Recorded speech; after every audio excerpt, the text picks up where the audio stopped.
నమస్కారం అండి. మనం ఇప్పుడు జాస్తి రమాదేవి గారు రచించిన వాళ్ళిద్దరూ అనే కథను విందామా? చీకట్లను చీల్చుకుంటూ పరిగెడుతున్నది రైలు. కిటికీలోంచి బయటకు చూస్తోందామె.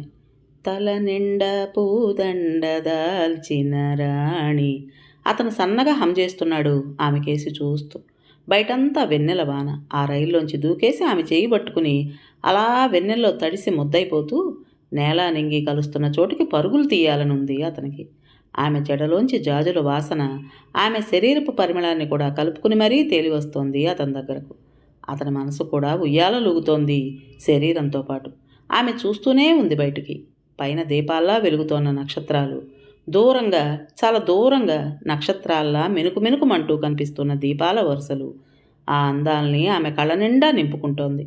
కిటికీలోంచి చెంపల్ని తాకుతోన్న చల్లగాలి అతడి స్పర్శలా గిలిగింతలు పెడుతోంది.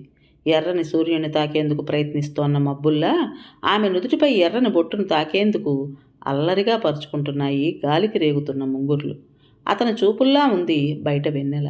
అతని తాలూకు ఊహలతో ఆమె దేహంలో సన్నని పులకరింత.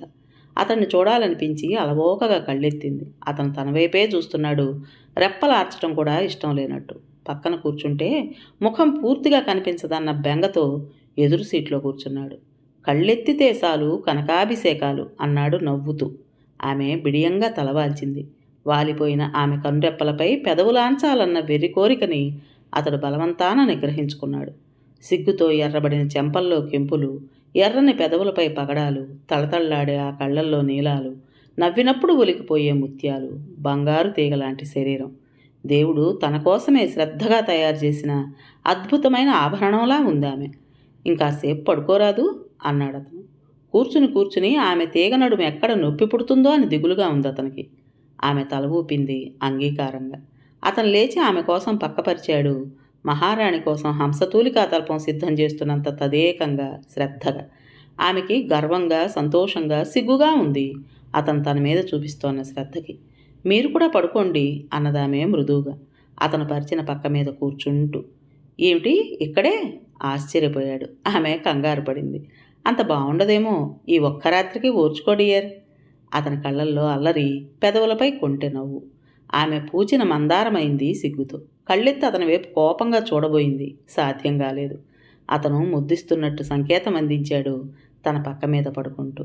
ఆమె మనోహరంగా నవ్వుతూ స్వీకరించినట్లు కళ్ళు రెపరెపలాడించింది. ఇద్దరికీ నిద్ర రావడం లేదు. కళ్ళ నిండా తీయని కలలు, ఒంటి నిండా పరుగు పాలలు. నిద్ర ఎలా వస్తుంది? వాళ్ళిద్దరూ నూతన వధూవరులు. 3 రోజుల కిందటే వివాహమైంది. కొత్త కోరికలు, కొత్త రుచులు, కొత్త అనుభవాలు ఇద్దరినీ నిలవనీయడం లేదు. తిరుపతి దైవ దర్శనానికి వెళుతున్నారు. అదే హనీమూన్ కూడా. అతను రామకృష్ణ, ఆమె శమంత. ఇద్దరి మధ్య ఎడతెగని ఊసులు, కన్నుల బాసలు. కాలమే తెలియడం లేదు. వాళ్ళిద్దరూ యవ్వనపు జ్వాలల్లో రగులుతోన్న యువతీ యువకులు. వాళ్ళకిప్పుడు జీవితం అంటే 3 ముద్దులు, 6 కౌగిలింతలును. ఏమండి, కాస్త ఈ కిటికీ అద్దం దించేయండి, పాపకు మరీ చల్లగాలి తగులుతోంది ఆమె పాపాయి చుట్టూ వెచ్చగా దుప్పటి కప్పుతూ చెప్పింది. అతను ఒడిలోనే నిద్రపోయిన బాబుని జాగ్రత్తగా తీసి పక్క మీద పడుకోబెట్టాడు, నిద్రాభంగం కాకుండా. తర్వాత లేచి కిటికీ అద్దం కిందికి దింపాడు. పిల్లలు నిద్రపోయారుగా, నువ్వు కూడా కొంచెం తినకూడదు? అతను భార్యతో అన్నాడు ఆప్యాయంగా. మీరు తినలేదుగా, ఇద్దరం తినేద్దాం రండి. మళ్ళీ ఈ పిల్ల రాక్షసి లేచిందంటే ఇంక అంతే సంగతులు. ఆమె మురిపంగా నిద్రపోతున్న పాపకేసి చూస్తూ చెప్పింది. నా కూతుర్ని అలా అనడానికి నీకు నోరెలా వస్తోందో. అది బంగారు తల్లి, ఇక మీద దాన్నెప్పుడూ అలా అనకు. అతను చిరుకోపంతో మందలించాడు భార్యని. అతడు చూపంతా పాపపైనే. రబ్బర్ బొమ్మలా ఎంత ముద్దుగా ఉందో. అందుకే పాపాయి పేరు వెన్నెల అని పెట్టుకున్నాడు తను. చూడగా చూడగా తన దృష్టే తగులుతుందేమో చూపు తిప్పుకున్నాడు. అమ్మా, బాబు నిద్రలోనే కదిలాడు. ఆమె గబాలను లేచి బాబు పక్కన కూర్చుని మృదువుగా జోకొట్టింది. బాబు ఆమెకు ప్రాణం. ఆమెకు అలసటగా ఉంది. చెంపలపైన లేతదనం కరిగిపోతోంది. ఆమె తీగ నడుము కొంచెం లావెక్కింది. ఆమెలోని అమ్మతనం ఆమెకి పూర్ణపు అందాన్నిస్తోంది. అతను కొంచెం పెద్దవాడయ్యాడు. కళ్ళల్లో తండ్రి అయిన గర్వం, అనువైన అర్ధాంగి, జీవితాన్నంతా సందడితో నింపేస్తూ ఇద్దరు చిట్టి దేవుళ్ళు. ఇంకేం కావాలి? అసలు ఈ పిల్లలు లేకముందు తామిద్దరూ ఎలా గడిపారోనని అతనికిప్పుడు ఆశ్చర్యం. వీళ్ళ రాక కోసం 8 ఏళ్లు నిరీక్షించాల్సి వచ్చింది తామిద్దరూ. ఎన్ని వైద్యాలు, ఎన్నెన్ని మొక్కుబడులు, ఎంత మానసిక వేదన. ఎలాగైతేనే చివరికి ఏ దేవుడో తమని కరుణించాడు. ఇంత వెలుగుని, సంతోషాన్ని నింపాడు జీవితాల్లో. ఈ బిడ్డలిద్దరిని అరచేతిలో పువ్వుల్లా పెంచాలి. వీళ్ళకి ఏ లోటు రానివ్వకూడదు. జీవితంలో ఎంత కష్టమైనా సరే వాళ్ళ కంట నీరు రానివ్వకూడదు. అతను ఆలోచిస్తున్నాడు. హఠాత్తుగా కూర్చున్న చోట చల్లగా తడిగా అనిపించింది. అతను ఈ లోకంలోకి వచ్చాడు. మీ వెన్నెల పాపం వర్షం కురిపించినట్టుంది. ఆమె నవ్వుతూ పాప పక్క బట్టలు మార్చడానికి లేచింది. అతను కూడా నవ్వాడు. భార్యకి సాయం చేశాడు పక్క మార్చడంలో. పాప ఆయన పడుకోబెట్టి ఆమె వాళ్ళిద్దరికీ టిఫిన్ సర్దింది ప్లేట్లలో. తిన్నాక ఆమె పాప పక్కన చోటు చేసుకుంది నెమ్మదిగా. అతను బాబు పక్కన ఉరిగాడు జాగ్రత్తగా. వాళ్ళిద్దరూ, అతను రామకృష్ణ, ఆమె సమంత. వాళ్ళు ఇప్పుడు తిరుపతి వెళుతున్నారు. బాబుకు జుట్టు తీయించడానికి, పాపాయికి చెవులు కుట్టించడానికి. ఇద్దరికీ నిద్ర రావడం లేదు. పిల్లల కోసం ఏమేం చెయ్యాలి, వాళ్ళని ఏం చదివించాలి, ఇలా ఎన్నెన్నో కబుర్లు. కాలమే తెలియడం లేదు. ఇద్దరు ఆలోచనలు, ఆశలు అన్నీ పిల్లలే. వాళ్ళిద్దరూ ఇప్పుడు తల్లి తండ్రి. వాళ్ళకిప్పుడు జీవితం అంటే 3 బోసి నవ్వులు, 6 తప్పటడుగులును. యాండి, ఈ మఫ్లర్ చెవుల చుట్టూ కప్పుకోండి. చలిగాలి తగిలితే మీకు ఊపిరి పీల్చుకోవడం కష్టం అవుతుంది మళ్ళీ. ఆమె వైరు పుట్టలో పైనే పెట్టిన మఫ్లర్ తీసి ఆయనకు అందించింది. వచ్చే స్టేషన్లో రైలు అరగంట ఆగుతుంది. అక్కడ తినడానికి ఏమైనా తీసుకుందాం, లేకుంటే ఆ తర్వాత తినేందుకు ఏమీ దొరక్క ఇబ్బంది పడాల్సి వస్తుంది. ఆయన మఫ్లర్ తలకు చుట్టుకుంటూ చెప్పారు. కనీసం దారిలో తినడానికి ఇంత టిఫిన్ అయినా చేసిచ్చింది కాదు కోడలు. ఆ అమ్మాయికి మనల్ని చూస్తేనే చిరాకు, ఎందుకో మరి.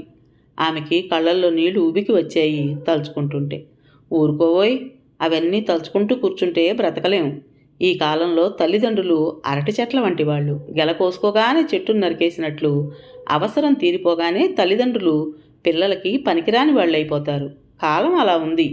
నలుగురితో పాటే మనమును. ఆయన గొంతులో ఓదార్పున్నా గుండెలోని విషాదం ఆమెకి తెలియకపోతే కదా. కొడుకు కోడలే కాదు, ఆడపిల్లలకి అన్నిట్లో సమాన హక్కులు అంటూ ఉపన్యాసాలిచ్చే కూతురు అల్లుడు బరువు బాధ్యతలు భుజాన వేసుకోవడం అనేప్పటికీ తల్లిదండ్రులు కొడుకు దగ్గర ఉండడం మర్యాద అన్న పాత ధర్మం వైపు పరిగెత్తారు. కాలం ఆమె చెంపలపై ముడతలుగా, అనుభవాలు ఆమె కళ్ళ కింద చార్లగా మిగిలిపోయినాయి. ఆమె ఇప్పుడు వాడిపోయిన తమలపాకులా ఉంది. ఆమె కళ్ళల్లో తళతళ లేదు, తడి తప్ప. గుండెల మీద వేసుకుని అల్లారు ముద్దుగా పెంచుకున్న పిల్లలిద్దరూ ఈరోజు ఆ గుండెల మీదే తన్నేసి ఇంక మాకు మీరు వద్దు అన్నట్లు ప్రవర్తించటం ఆమె తట్టుకోలేకపోతున్నది. ఆమె స్త్రీ కాబట్టి నిస్సంకోచంగా మనస్తేరా దుఃఖించగలుగుతోంది. ఆమె అమ్మ కాబట్టి ఇప్పటికీ బిడ్డల్ని నిందించలేకపోతోంది. ఆయనలో పూర్తి వృద్ధాప్యపు ఛాయలు, జీవితం తాలూకు అలసట, ముఖంలో గాంభీర్యం కనిపిస్తోన్నా గుండెల్లో అలజడి చెవులున్న ఆమె మనసుకు వినిపిస్తూనే ఉంది. ఈ పరిస్థితి ఆయన కూడా ముందు ఊహించుకున్నదేమీ కాదు. అందువల్ల ఆయనకి మింగుడు పట్టడం లేదు. ఈ సమస్యను అధిగమించే ప్రయత్నంలో ఉన్నారు వాళ్ళిద్దరూ. సమస్య కేవలం ఆర్థికమైంది కాకపోవచ్చు, అంతకన్నా ముఖ్యంగా ఆత్మీయత, ఆదరణదీను. ఆయన తీసుకున్న నిర్ణయాన్ని ఆమెకి చెప్పి ఆమెను ఒప్పించడం కొంచెం కష్టమే అయింది ఆయనకి. అయినా చివరికి ఆయన చెప్పిన మార్గమే ఉత్తమమైనదిగా అంగీకరించక తప్పలేదు ఆమెకి. వాళ్ళిద్దరూ, అవును వాళ్ళిద్దరే, ఆయన రామకృష్ణ, ఆమె సమంత. వాళ్ళిప్పుడు వెళుతుంది కూడా తిరుపతికే. స్నేహితుడి ద్వారా దొరికింది ఆ అవకాశం. అక్కడున్న అనాథ శరణాలయంలో ఉచితంగా సేవలు అందించేందుకు, తమ శేష జీవితం తమలాంటి అనాథల మధ్య ఆత్మీయతను పంచుకుంటూ గడిపేందుకు వెళ్తున్నారు. ఇద్దరూ తమ బాధల్ని మరిచి శరణాలయం కబుర్లలో పడ్డారు. లోకంలో దీనులకి, గాథలకి, బాధలకి ఏం తక్కువ? వాళ్ళకి కాలమే తెలియడం లేదు. ప్రొద్దువాళ్ళతో ఉన్న ఈ వయసులో నిజమైన తోడు నీడగా ఆత్మీయత, అనురాగం, స్నేహం ఒకరికొకరు అందించుకుంటూ వాళ్ళిద్దరూ ఇప్పుడు అసలైన భార్యాభర్తలు. వాళ్ళకిప్పుడు జీవితం అంటే 3 అనుభవాలు, 6 పాఠాలును. కథ పేరు వాళ్ళిద్దరూ. రచించిన వారు జాస్తి రమాదేవి గారు. విన్నారు కదండి. మరి ఈ కథ మీకు నచ్చిందా? నచ్చినట్టయితే లైక్ చేసి మరో నలుగురికి షేర్ చేయండి.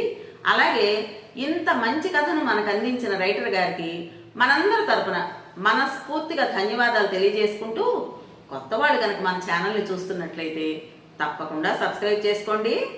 రేపు మరో మంచి కథతో మీ ముందుకు వస్తాను. అప్పటి వరకు ఉంటానండి.